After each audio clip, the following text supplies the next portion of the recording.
Chosen one, listen to me carefully. I have an urgent and important message to share today, and this message is not for everyone. This is only for those who truly walk the divine path of God. If you are not serious about your faith, if you are only curious but not committed, this message is not for you. You can leave now without guilt. But if you are still here, it is because God Himself allowed this message to reach you, and it has reached you at the exact moment you needed it. Not early, not late, right on time. This message will not entertain you. It will align you. It will not flatter your ego. It will awaken your spirit. Today, I am speaking directly to you because the 144,000 are waiting, and you are not just one of them. You are called to lead. This calling is heavier than you think, but it is also holier than you realize. Something is shifting in the spiritual realm, and you can already feel it in your heart. By the time you reach the end of this message, many questions you have carried silently will finally make sense. Stay with me. Before we continue, chosen ones, give a like to this video, subscribe to the channel if you haven't already, turn on the bell icon, share this message with other chosen ones, and comment 444 in the comments to declare that you are ready to step into God's divine leadership calling.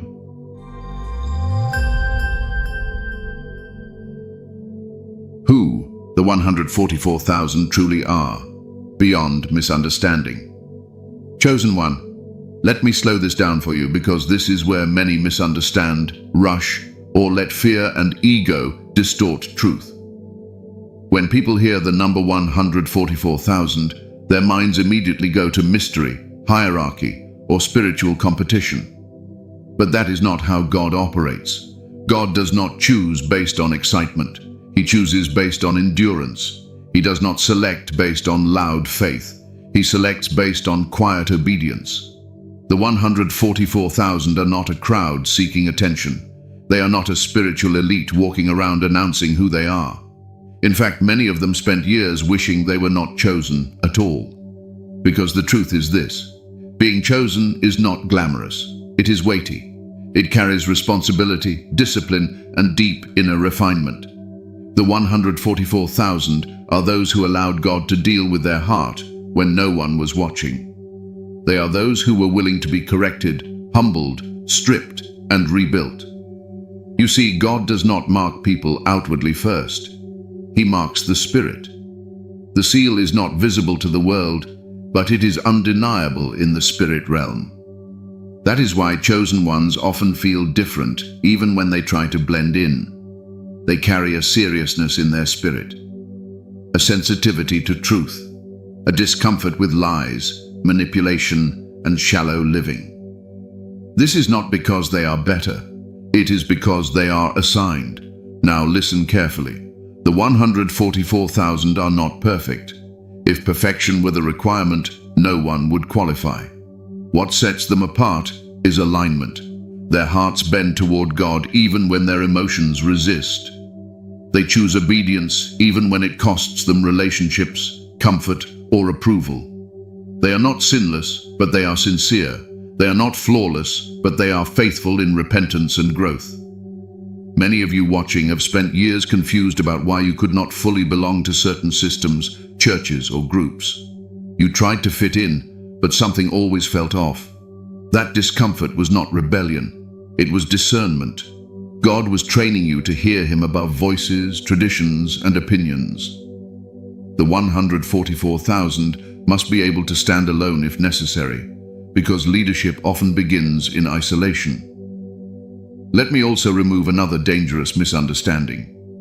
The 144,000 are not chosen to dominate, control, or judge others. They are chosen to serve, guide, protect, and intercede. Their authority does not come from titles or platforms. It comes from intimacy with God. That is why many chosen ones went through seasons where God removed distractions, relationships, and even ambitions, not to punish them, but to tune their spiritual hearing. You must understand this clearly. God does not rush spiritual leadership. Anyone can speak loudly. Anyone can quote scripture. But not everyone can carry God's heart. The 144,000 are those who learned compassion through suffering, patience through delay, and wisdom through silence. They know what it feels like to be misunderstood, overlooked, and rejected. That experience is not accidental. It prepares them to lead without cruelty and correct without pride.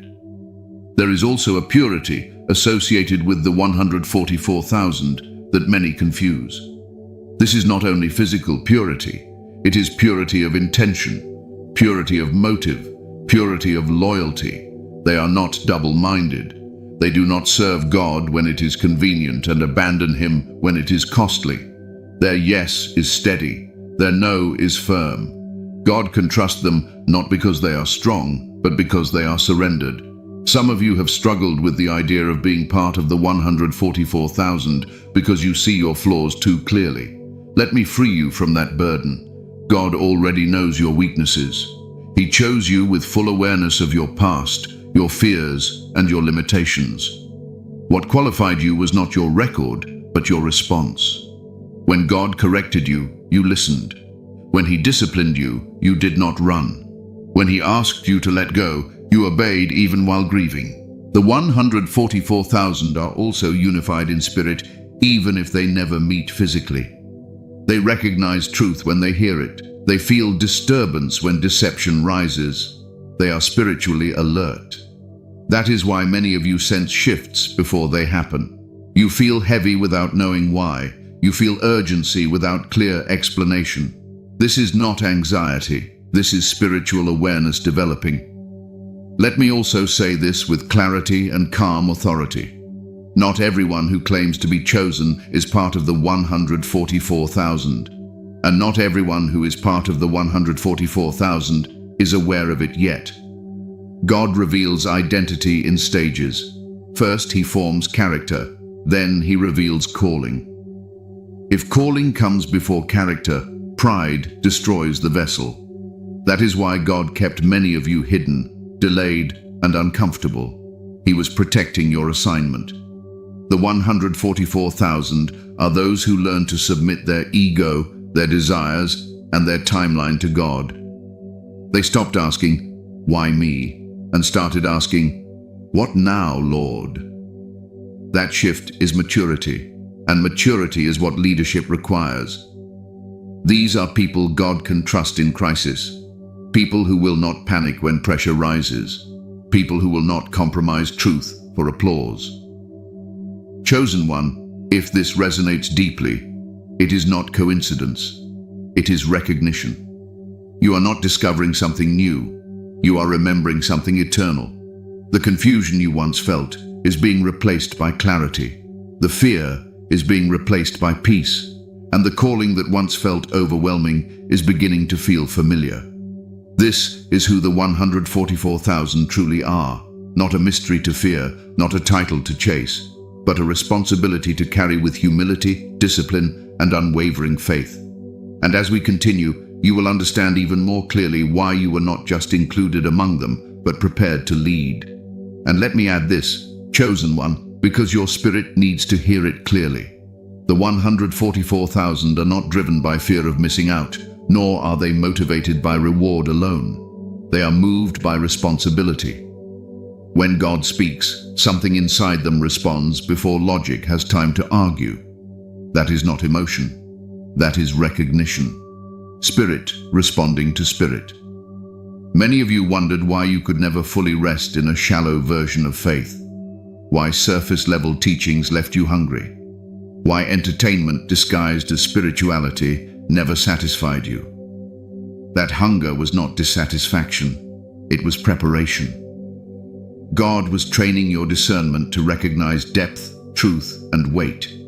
The 144,000 are not entertained by noise. They are nourished by truth. You were also taught restraint.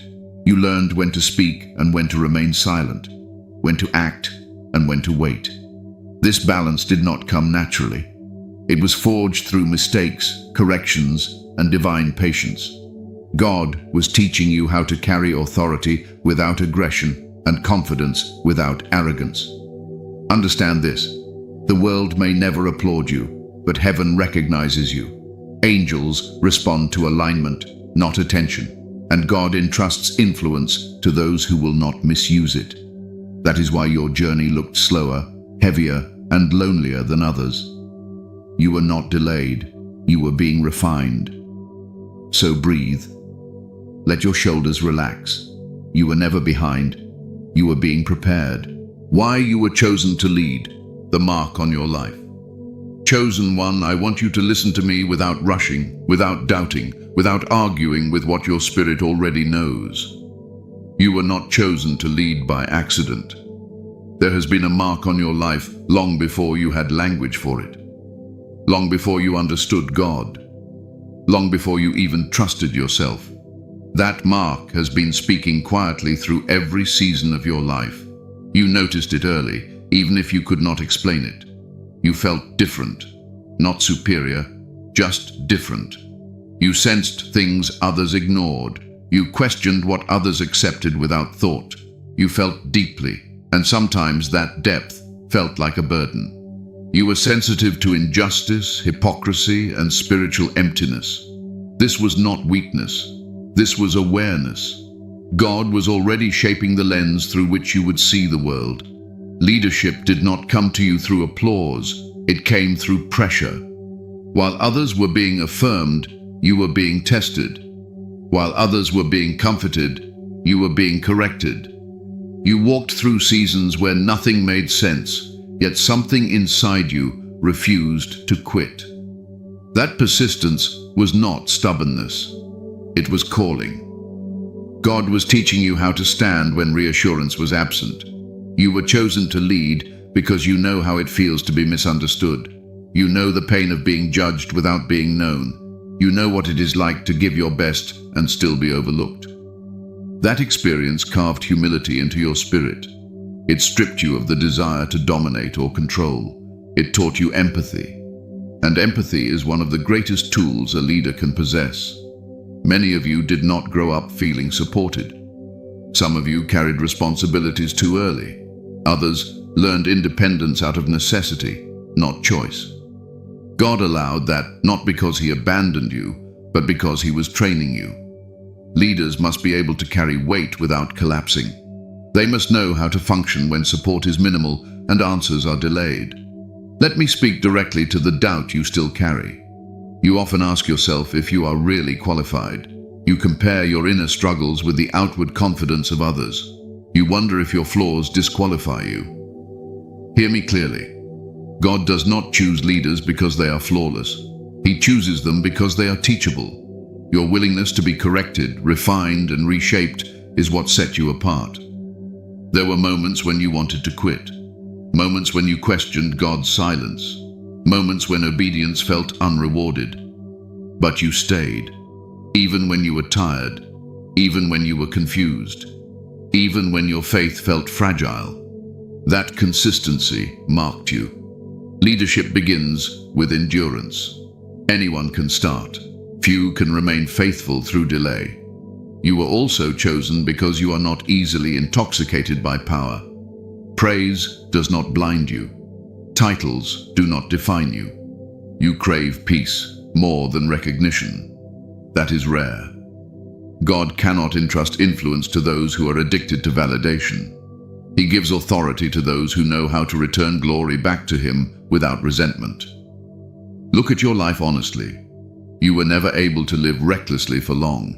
Conviction always found you, even when you tried to ignore it. That inner correction was not condemnation. It was guidance. God was sharpening your conscience because leaders must be able to discern quickly and clearly. You were chosen to lead because you have walked through internal battles that forced you to know yourself. You confronted your fears. You faced your shadows. You learned where you were strong and where you were fragile. That self-awareness is not common, and it is essential. Leaders who do not know themselves end up hurting others. Some of you were isolated not because you were rejected, but because God was protecting you from premature influence. He did not want your voice shaped by noise. He wanted it shaped by truth. Solitude refined your thinking. Silence strengthened your discernment. Loneliness pushed you into deeper dependence on God. You were also chosen because you carry a calming authority. When you speak truth, it settles chaos. When you walk into confusion, clarity follows. You may not notice it, but others feel safe around you. That is not personality. That is spiritual presence. God rests on those who have made room for him internally. Leadership is not about commanding crowds. It is about carrying responsibility without complaint. It is about making decisions rooted in wisdom, not impulse. God watched how you handled disappointment. He observed how you responded when things did not go your way. You did not become bitter. You became deeper. That maturity qualified you. Let me address something gently. Some of you tried to avoid leadership. You wanted a quiet life. You asked God to choose someone else. That reluctance did not disqualify you. It confirmed you. Those who crave leadership often seek power. Those who hesitate often understand the weight of responsibility. God trusts those who do not rush toward control. You were chosen because you know how to listen, not just to people, but to God.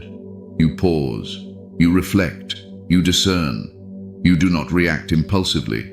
That patience will guide many.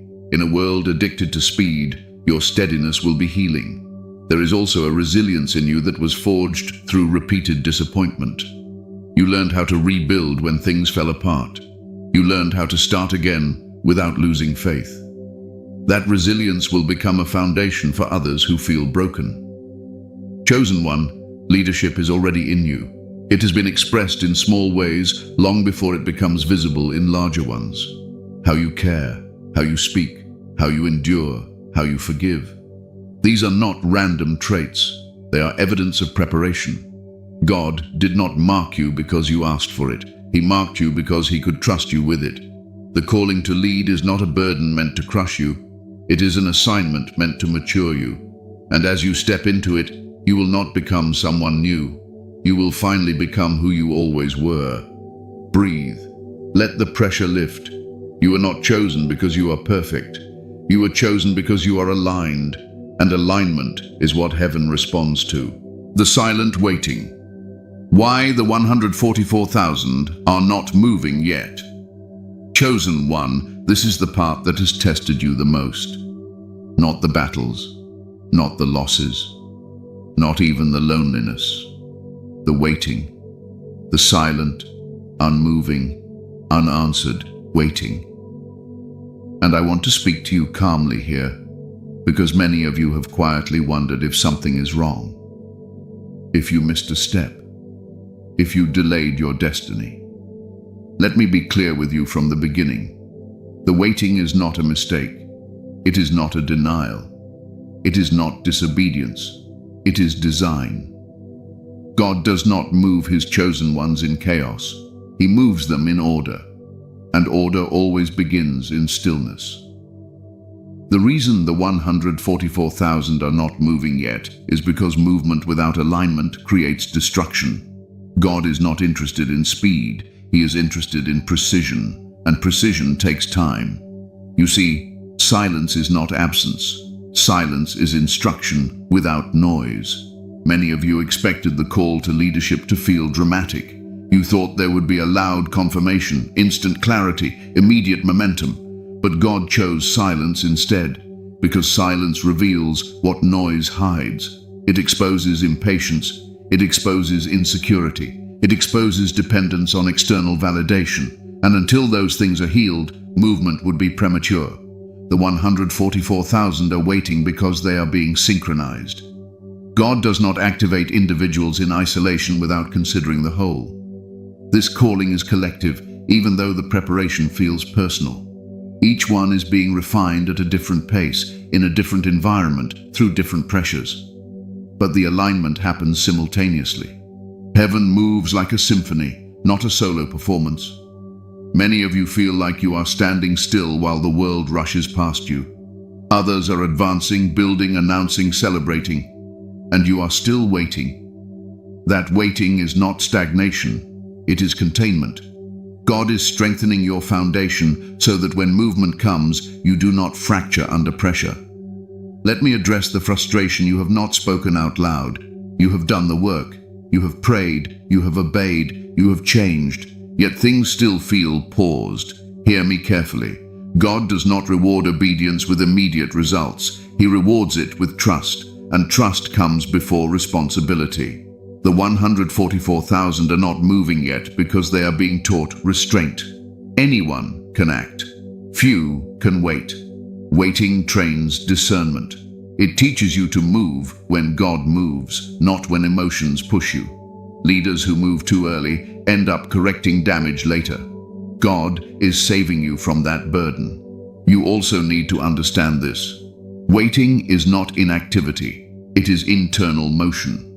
While it looks quiet on the outside, deep restructuring is happening within you. Your priorities are shifting. Your desires are becoming simpler. Your tolerance for confusion is decreasing. Your discernment is sharpening. These changes are subtle, but they are essential. Many of you are being weaned off dependency. Dependency on people, dependency on systems, dependency on affirmation. God is teaching you how to stand without leaning. Because when leadership begins, others will lean on you. And if you are still dependent, the weight will overwhelm you. The 144,000 are also waiting because God is watching how you handle uncertainty. Will you panic? Will you compare? Will you compromise? Or will you trust? Waiting reveals faith in its purest form. Faith without evidence. Faith without applause. Faith without reassurance. Some of you feel like your life is on hold. Plans delayed. Opportunities stalled. Relationships stagnant. That pause is intentional. God is limiting distractions so you can hear Him clearly.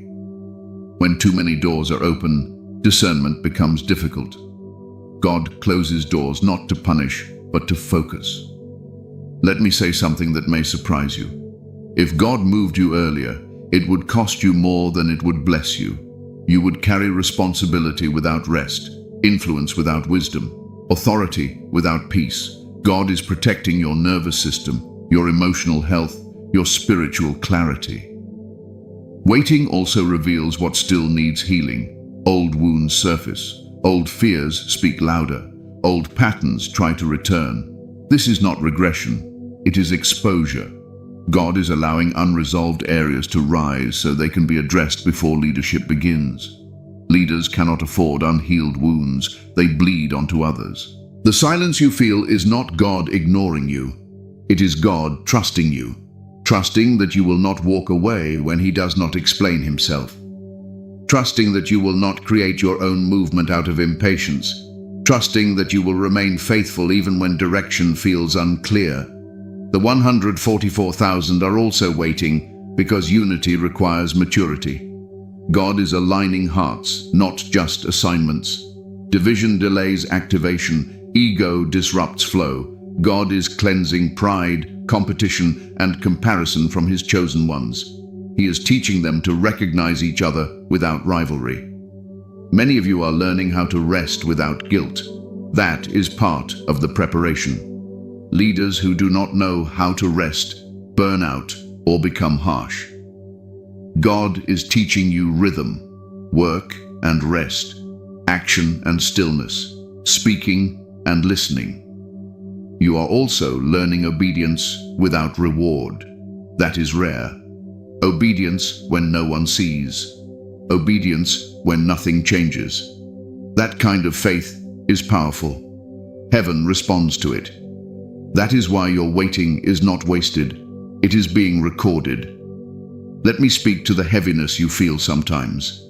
That weight is not depression. It is responsibility forming. Your spirit senses what is coming before your mind understands it. That awareness can feel heavy, but it is also sacred. God is teaching you how to carry weight without collapsing. The 144,000 are waiting because timing matters. When God moves, resistance will rise. Opposition will increase. Pressure will intensify. God will not release you until you are emotionally regulated, spiritually grounded, and mentally steady. This is not fear-based delay. This is wisdom. Some of you are tempted to force doors open, to make things happen. to step into roles prematurely. Resist that urge. Anything you build without God's timing will require your constant effort to maintain. What God initiates, He sustains. Waiting is also teaching you to hear subtle instruction. God is training you to recognize His voice without dramatic signs. Through peace, through restraint, through inner confirmation. This sensitivity will be essential when you lead others who are confused or overwhelmed. Chosen one, the waiting will not last forever. Silence is seasonal. Stillness is temporary. But the strength you gain here will follow you into every phase of leadership. You will look back and realize that this was the most important part of your preparation. You are not late. You are not forgotten. You are not stuck. You are being aligned. Breathe again. Let your body relax. You do not need to rush God. He is not behind, and neither are you. And let me go even deeper here, because some of you are struggling not just with waiting, but with explaining the waiting to yourself. You wake up knowing you are called, yet your external life looks quiet. That inner tension can exhaust the mind. So let me bring rest to that place. God often hides His leaders in plain sight, not because they are unimportant, but because visibility before readiness creates unnecessary warfare. Right now, heaven is limiting exposure around you. Fewer people understand you. Fewer conversations feel meaningful. Even social energy feels draining. This is not antisocial behavior. This is conservation. God is preserving your strength for a season that will demand clarity, not chaos. Another reason the 144,000 are not moving yet is because God is severing unhealthy urgency. Urgency driven by fear is dangerous. It leads to rushed decisions, emotional reactions, and misplaced alliances. God wants your movement to be intentional, not reactive. So He slows you down until peace becomes your default state, not something you chase. Some of you are also being trained to trust internal confirmation over external signs. Earlier in your journey, you needed reassurance. You needed repeated confirmation. That was normal. But leaders cannot rely on constant validation. God is teaching you to move from dependence to discernment, from asking for signs to recognizing alignment. That transition feels uncomfortable, but it is necessary. You may have noticed that old desires no longer excite you. Things you once prayed for no longer feel important. This is not loss of passion. This is refinement of focus. God is narrowing your assignment so that when movement begins, you're not distracted by side missions. Narrow focus creates power. Waiting is also revealing who is truly meant to walk with you. Some people drift away naturally. Conversations fade. Connections weaken. This is not abandonment. It is alignment. God removes those who cannot sustain the pace, depth, or responsibility of where you are going. He does this quietly to avoid unnecessary pain. Trust Him in this process. Let me speak to the spiritual fatigue many of you feel. You are not tired because you are weak. You are tired because you are carrying awareness. Awareness requires energy. You see more. You sense more. You process more. That is why rest is not optional for you. It is obedience. God is teaching you to care for your body and mind because leadership requires longevity. The waiting is also teaching you how to hold space, to sit with discomfort without fixing it, to allow questions without forcing answers. This skill will become essential when you guide others who are confused, hurting, or afraid. You are learning how to be present without panic. Some of you have noticed that God no longer explains Himself the way He used to. That silence is intentional. Explanation creates comfort. Trust creates authority. God is shifting you from childlike dependence into mature partnership. He does not need you to understand everything. He needs you to stay aligned, and hear this clearly because it will bring peace. When the waiting ends, it will end suddenly. What feels slow now will move quickly then. God often prepares quietly and releases suddenly. That is His pattern. That is why patience is critical. If you quit in silence, you miss sudden activation. So do not measure your progress by visibility. Measure it by stability, by peace, by clarity, by obedience. You are becoming unshakable. And when the movement begins, you will not rush. You will not panic. You will lead calmly, firmly, and with wisdom. This waiting is not empty space. It is sacred ground, and you are standing exactly where you are supposed to be. Leadership without ego. The way God expects you to lead. Chosen one, now we step into something sacred and serious. Leadership without ego. This is where many fall away, not because they are not called, but because they misunderstand how God expects leadership to look.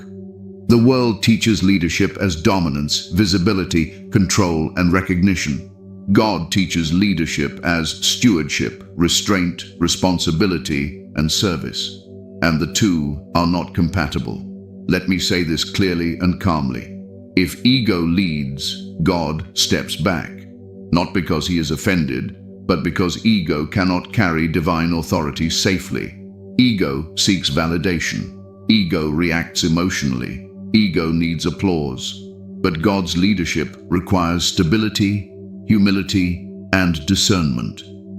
That is why God spent so much time dismantling parts of you that once needed approval. He was not breaking you. He was freeing you. Leadership in God's kingdom is quiet before it is visible. It does not announce itself. It does not force agreement. It does not manipulate outcomes. It moves with peace, clarity, and conviction. When God places authority on someone, they no longer need to prove anything. Their presence carries weight without aggression. Many of you were intentionally humbled before being elevated.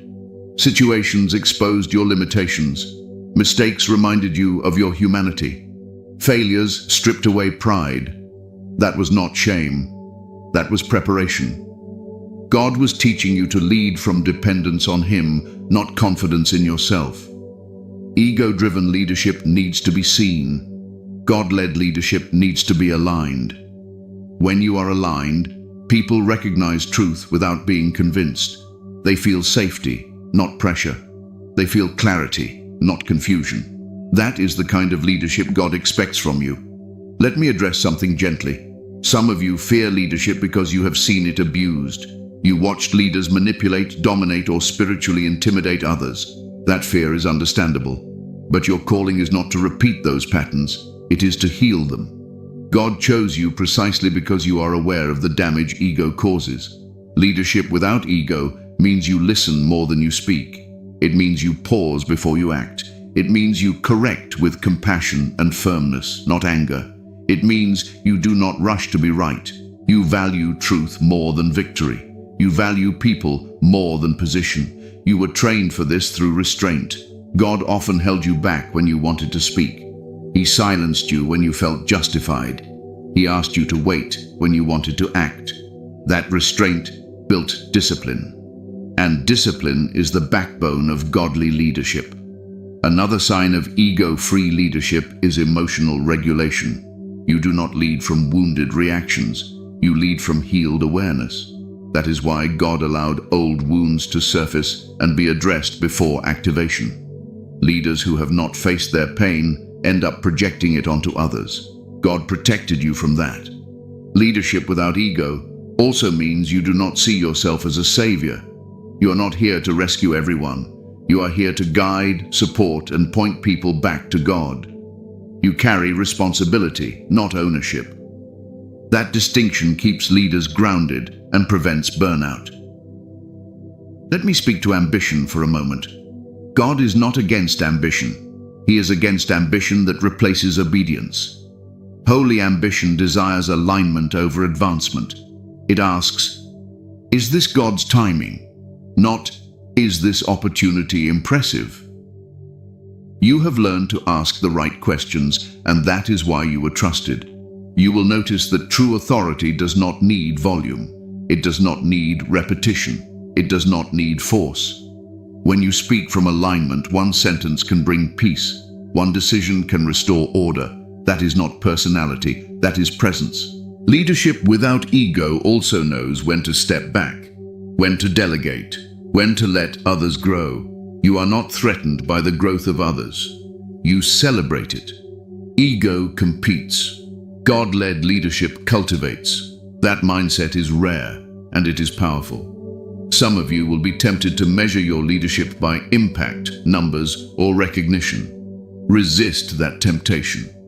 God measures leadership by faithfulness, integrity, and endurance. Many of the most influential leaders in Scripture were misunderstood, resisted, and opposed. Yet they remained obedient. That obedience changed history. You were also taught silence, not because you lacked wisdom, but because wisdom matures in quiet. God taught you not to respond to every challenge, not to defend yourself against every accusation. That self-control is strength. It keeps leadership clean. Leadership without ego is deeply rooted in self-awareness. You know your limits. You know when to rest. You know when to ask for help. Pride hides weakness. Wisdom acknowledges it. God trusts leaders who are honest with themselves. Let me remind you of something important. Authority in God's kingdom flows from submission. The more you submit to God, the more authority you carry. This is why your prayer life deepened, why obedience became non-negotiable, why compromise no longer felt comfortable. You were being aligned to carry authority safely. Some of you fear that humility will make you weak. That is not true. Humility makes you unshakable. When ego is absent, criticism does not destroy you. Praise does not intoxicate you. You remain steady. That steadiness is leadership. You will also notice that people may resist you not because you are wrong, but because ego resists truth. Do not internalize that resistance. Do not harden your heart. Stay grounded. God will handle what you cannot. Leadership without ego is not passive. It is decisive. It makes hard choices with peace. It holds boundaries with love. It speaks truth without cruelty. This balance is not learned overnight. It is cultivated through years of refinement, years you have already lived. Chosen one, God does not need you to be impressive. He needs you to be faithful. He does not need you to be perfect. He needs you to be aligned.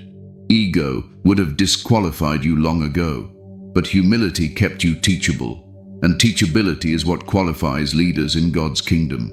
So release the pressure to perform, release the need to prove, release the fear of being misunderstood. Lead as you were taught, calm, clear, grounded, and God will do the rest. The cost of saying yes.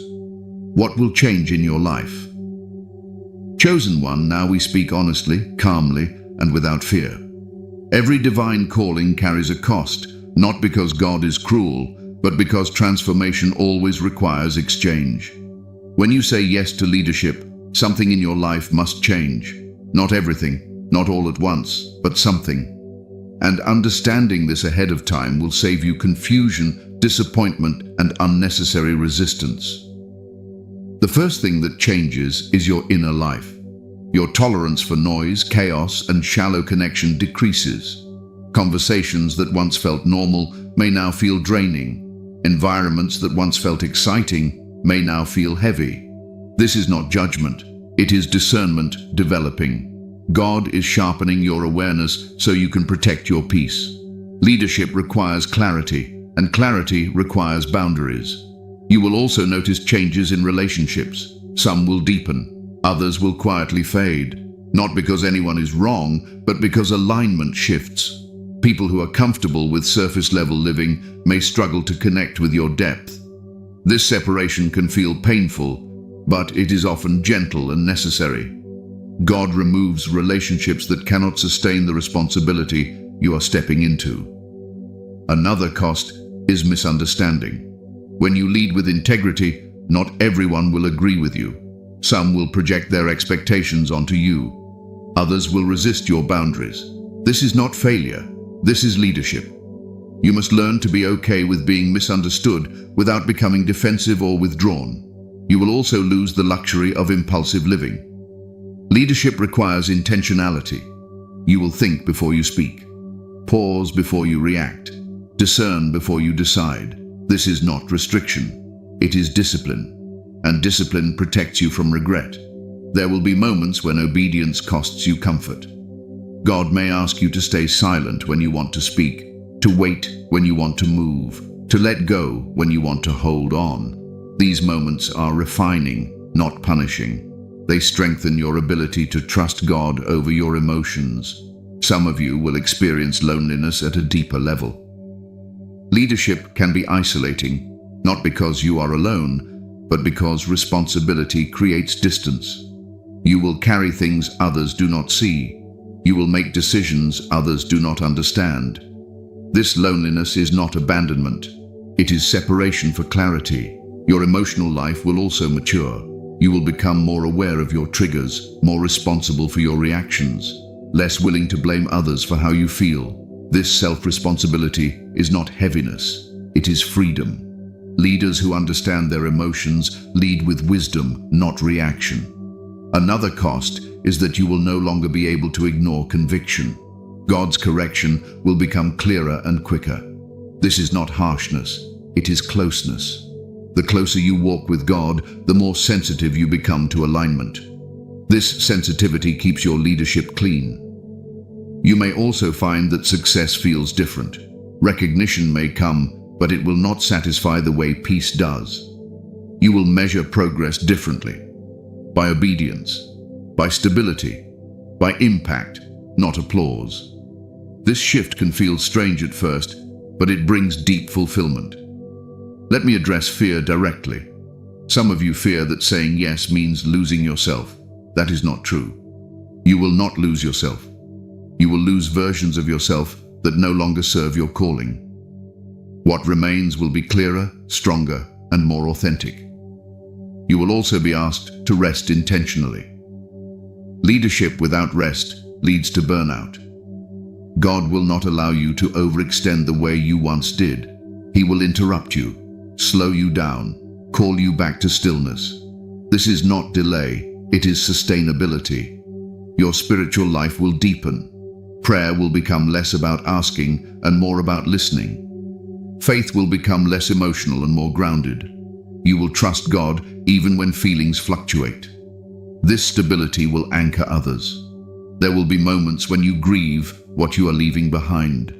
Simpler seasons, easier connections, less responsibility. Grief does not mean you made the wrong choice. It means you are human. God does not rush grief. He walks with you through it.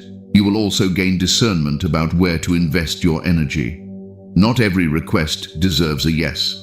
Not every need is yours to meet. Leadership requires focus. God will teach you how to say no without guilt and yes without resentment. The cost of saying yes also includes accountability. You will be held to a higher standard, not by others, but by your own conscience. Integrity will matter deeply to you. Compromise will feel heavier. This is not pressure, it is alignment. Let me reassure you, God never takes without giving. What you release, He replaces with peace, clarity, and purpose. What you lose in comfort, you gain in meaning. What you sacrifice in familiarity, you receive in fulfillment. Chosen one, the cost is real, but so is the grace. You will not pay it alone. God walks with those He calls, and every change you experience will serve not only your leadership, but your healing. So do not fear the cost. Honor it, understand it, and step forward knowing that nothing essential will be taken from you. Only what no longer fits who you are becoming. And let me add this because some of you need reassurance at a deeper level. Saying yes to God does not mean your life becomes harder in the way your mind fears. It becomes simpler, even if it feels unfamiliar at first. Complexity fades. Confusion decreases. You may carry more responsibility, but you carry less inner conflict. That trade alone is worth it. You will notice that God begins to protect your energy more intentionally. Situations that once drained you will no longer have access. You will feel an inner resistance to overgiving, over-explaining, and overextending. This is not selfishness, it is stewardship. Leaders who give without boundaries eventually give from resentment. God is teaching you to give from overflow, not depletion. Another cost, and also a gift, is clarity about who truly walks with you. When your life aligns with purpose, surface-level connections naturally fall away. This can feel like loss, but it is actually relief. You will no longer feel obligated to maintain relationships that require you to shrink, perform, or betray your values. God is making room for connections that respect your calling.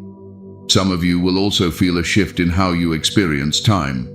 You will become more present, less rushed, less anxious about outcomes. Leadership requires awareness of the moment, not obsession with the future. God will slow your inner pace so you can respond wisely instead of reacting emotionally. Let me speak to your fear of making mistakes. Yes, you will still make them. Leadership does not eliminate humanity, but you will recover faster, learn quicker, repent sooner. Growth will become intentional, not accidental. God corrects leaders because he cares, not because he condemns. And hear this clearly. Saying yes does not mean constant sacrifice.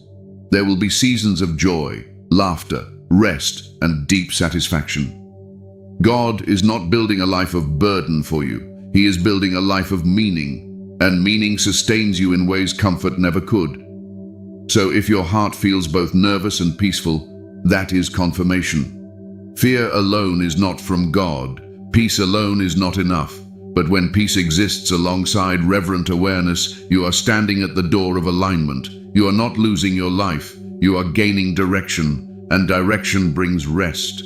This is your confirmation. The time is now.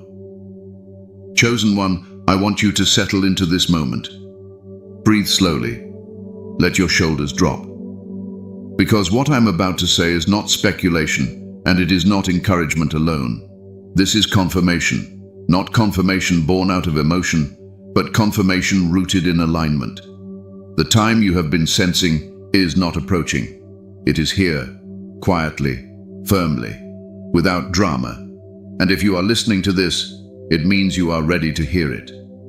For a long time, you have lived between knowing and waiting, between preparation and release, between restraint and readiness. That tension was intentional. God was building stability inside you so that when the moment came, you would not rush, panic, or doubt yourself. And now, something has shifted. You may not see it outwardly yet, but internally, you feel more grounded than ever before.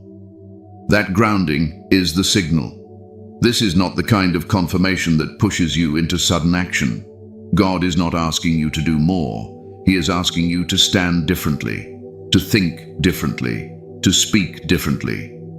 Leadership begins internally before it ever becomes visible. The way you carry yourself now matters. The way you respond matters. The way you choose peace over reaction matters. The time is now because you no longer need constant reassurance. You no longer need signs stacked on signs. You recognize alignment when you feel it. You recognize peace when it settles. You recognize conviction without fear. This maturity did not arrive overnight. It was formed slowly through obedience, disappointment, and refinement. Let me be very clear. Activation does not mean exposure. Movement does not mean noise. God often begins leadership in subtle shifts. You will notice that people begin to listen to you differently. Conversations carry more weight. Your words settle instead of bounce. You are not trying harder, you are simply aligned. That is authority. Some of you expected a dramatic moment, a sudden announcement, a visible door opening. But God is activating you through consistency, through small, faithful steps, through calm decisions, through integrity when no one is watching. Do not despise this beginning. This is how sustainable leadership is built. The time is now because fear no longer controls you. It still exists, but it no longer leads. You act with peace even when uncertainty remains. That is not confidence in yourself. That is trust in God. Leaders who wait for fear to disappear never move. Leaders who move with peace despite fear are aligned. You may feel a gentle urgency, not anxiety. a sense of responsibility, not pressure. That is the difference between divine timing and human impatience. Divine timing feels steady. It feels grounded. It feels clear even when details are incomplete. Let me speak to those of you who feel like nothing has changed externally. Do not measure activation by visibility. Measure it by stability. You are more regulated, more discerning, less reactive. That is not small, that is readiness. God is also confirming you by the peace you feel when you stop striving. You no longer feel the need to chase purpose. Purpose feels present, accessible, near. That peace is confirmation. You are not being asked to leap. You are being asked to step. One aligned decision at a time. One obedient response at a time. Leadership grows through consistency, not intensity. Some of you will notice resistance increase subtly. Not attacks, but tests. Opportunities to compromise. Invitations to rush.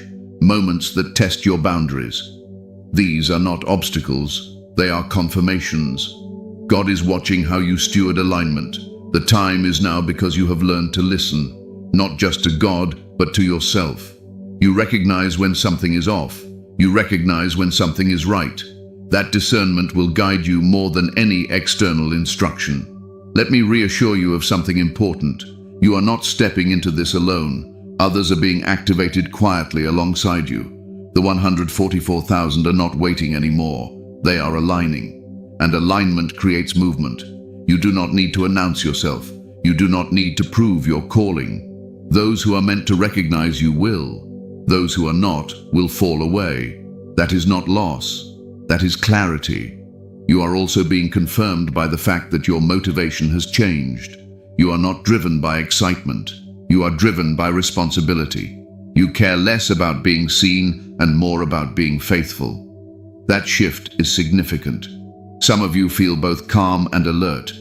That is exactly where you should be. Calm enough to rest, alert enough to respond.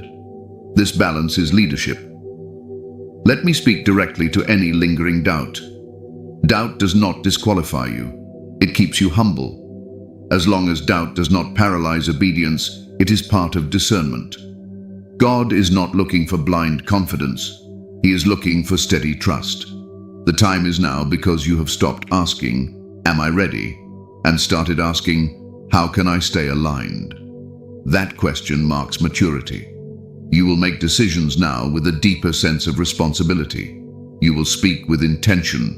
You will move with peace. These are not dramatic changes, but they are powerful. Chosen one, this is your confirmation. Not because you feel special, but because you are aligned. Not because you are flawless, but because you are faithful. The season of preparation has done its work. Do not rush. Do not hesitate. Simply remain aligned. God will open doors at the right pace, and when they open, you will walk through them without fear. The time is now, and you are ready. Conclusion. Step forward in peace and authority. Chosen one, as we come to the end of this message, I want you to rest in this truth. You were never forgotten. You were never delayed. You were never overlooked. Every season you walked through had purpose. Every moment of waiting carried intention. And every part of you that was refined was done so with care. You are not stepping forward in confusion. You are stepping forward in peace. Not a fragile peace that disappears under pressure, but a grounded peace that holds you steady. This is the kind of peace that leadership requires. Calm, clear, and anchored in God. Remember this. You are not called to force outcomes. You are called to remain aligned. When you stay aligned, movement happens naturally. Doors open without strain. Influence grows without manipulation. Authority flows without ego. Trust God with the timing. Trust yourself with obedience.